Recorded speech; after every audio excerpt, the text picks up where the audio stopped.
Welcome back to my YouTube channel. My name is Wangani and today we'll be talking about Conclave. Now this movie came out I think towards the end of last year, if not somewhere in the middle of last year. The main reason I was drawn to it because I saw the trailer and it had Voldemort. I'm gonna go with Voldemort because Voldemort is the easiest way for me to describe this guy. But I'm pretty sure his name is Ralph Fiennes inside the movie, and he was the main actor in a group of a lot of big actors. Now, not necessarily like as big as like Oppenheimer or something like that, but like I think they actually just won a Critics' Choice for like best ensemble cast. Now I only know in this movie Ralph Fiennes and Stanley Tucci, but there was some like their faces that you can easily recognize when watching this movie.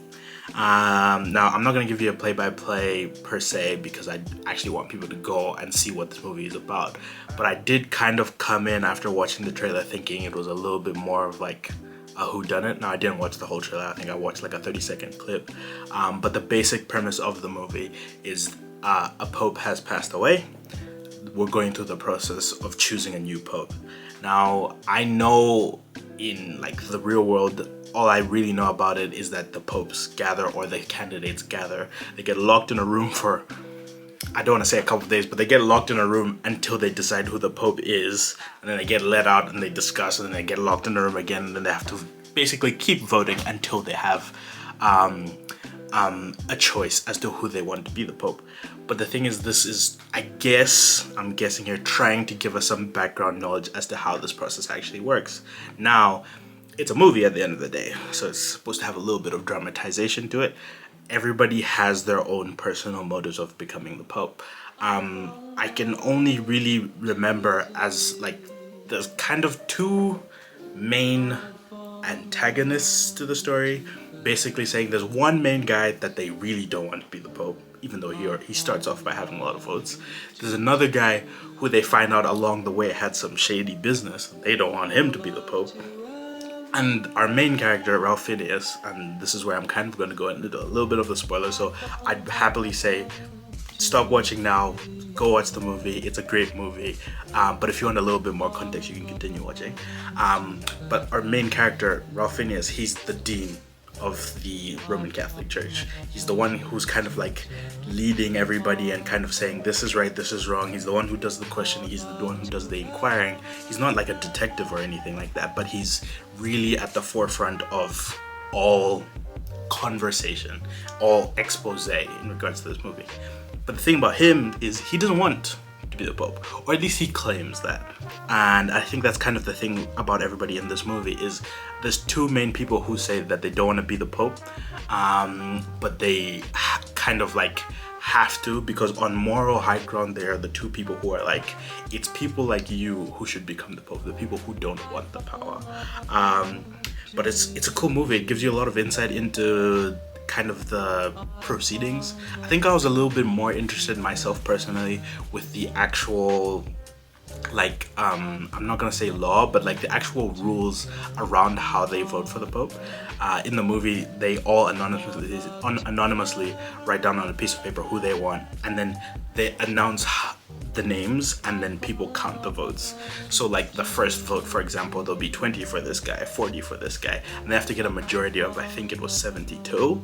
And because it's anonymous, like people know who they want to vote for. People know that I follow this guy, right? But the more one person starts to lead, all the lower people start losing votes because they're like, oh, we have 10 votes for this guy, there's no way he can come to the top now. But in between all the voting scenes, of course, things happen, exposés happen, people get eliminated, and that's just the way that it's supposed to be. But I came into this movie thinking, oh, this is a whodunit. They're gonna explore who killed the previous pope and the motives behind the person who killed the previous pope trying to become the new pope. But it actually wasn't like that at all. And I think the way that they constructed this movie, or the way that they kind of draw you in and keep you like hooked by the tension of the movie, was really creative. It is the type of thing, if you've ever played the game Among Us, right? it's a type of thing where it truly focuses on the construct of crowd mentality. Crowd mentality is just one of those things where you hear something about someone, you hear it from somebody, and that information just keeps getting passed along. Everybody just starts following the crowd, and you see the crowd kind of switch a couple times because one person's in the lead, then another person's in the lead, and then things happen, and then it all changes again. And I think coming from a psychology background myself, it's one of those things where it's like, I didn't realize how, I don't want to say easy it is to sway people, because it's not easy in this movie. Like, big exposing things have to happen for people to change their vote. But how easy it is for me to go, oh, I definitely think this guy is deserving of being the Pope, to go from, he, according to this guy, he isn't, so I'm gonna follow what this guy says because I believe that guy.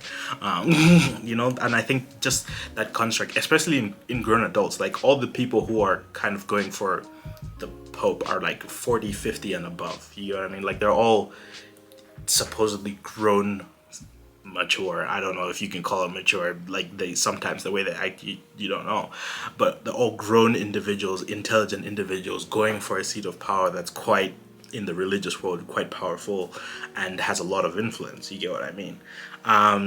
But beyond that, there's also good twists. There's good things to follow. There's honorable mentions from even people who aren't like going from the Pope. I think there's an Italian lady who acts as the head of the nuns in this movie, and she has like a scene stealing moment. Well, actually 2 scene stealing moments that I'm like, they had you hidden, like, you know, like that was like secret weapon number 1. And I'm just there like, I didn't expect to enjoy this movie the way that I did, especially because it's a religious movie. At the end of the day, it touches on subjects that maybe people in religion aren't as comfortable, or people in Christianity aren't as comfortable talking about, which is there are still personal earthly motives as to why people want the power of being the Pope. And I think that can get a little bit complicated in the sense of, at the end of the day, we're still choosing people. There's still flaws, and there's still things that we can accept and things, I guess, that we cannot accept. And one of the, I don't want to say one of the main points, but there is like a main story arc is there's one person who does something really wrong, but it was a long time ago, and he kind of gets removed from candidacy, right? And there's another person who didn't really have a choice in the wrong that he did. But is one wrong bigger than another? Is one candidate more suitable than another because of what they did or because of what happened to them? And those are the types of questions that you have to ask yourself in the way that you evaluate people, in the way that you evaluate your leaders, in the way that you evaluate the people that you, I guess, let's go vote for in this scenario. I'm not trying to get political over here, but but all I mean is it is not an easy thing to say this person is more deserving than this person, or an easy thing to say that this person, what he did was right or wrong, or this person, what he did was more wrong than that guy, so I'd prefer him than him.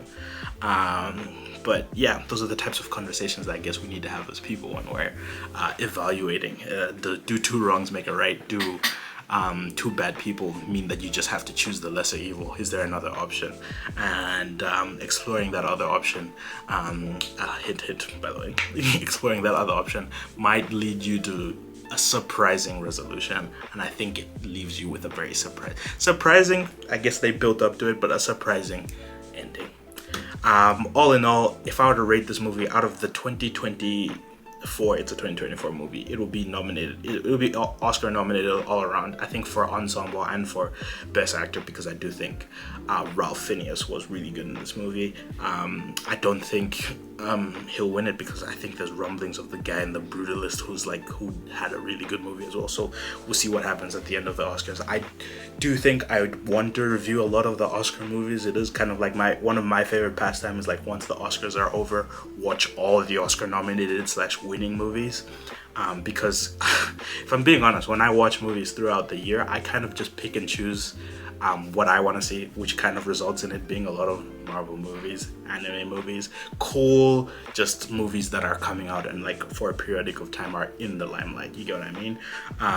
But when the Oscar slash even with the Grammys, the same thing with the Grammys. When the Grammys come out, all the music that kind of wins.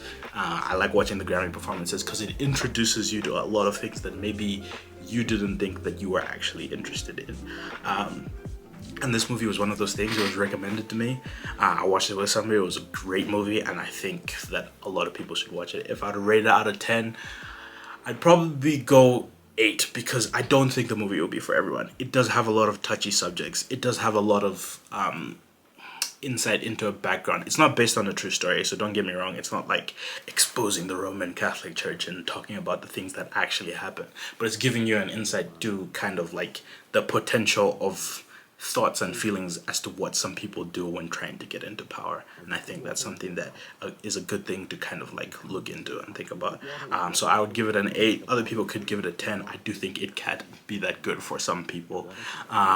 Pacing wise, I also think it's very good. It's a 2-hour movie that could have easily been 3 hours, and I still think if it was 3 hours, I would have enjoyed all 3 hours. But that's been my review on Conclave. I do think you should go and watch it.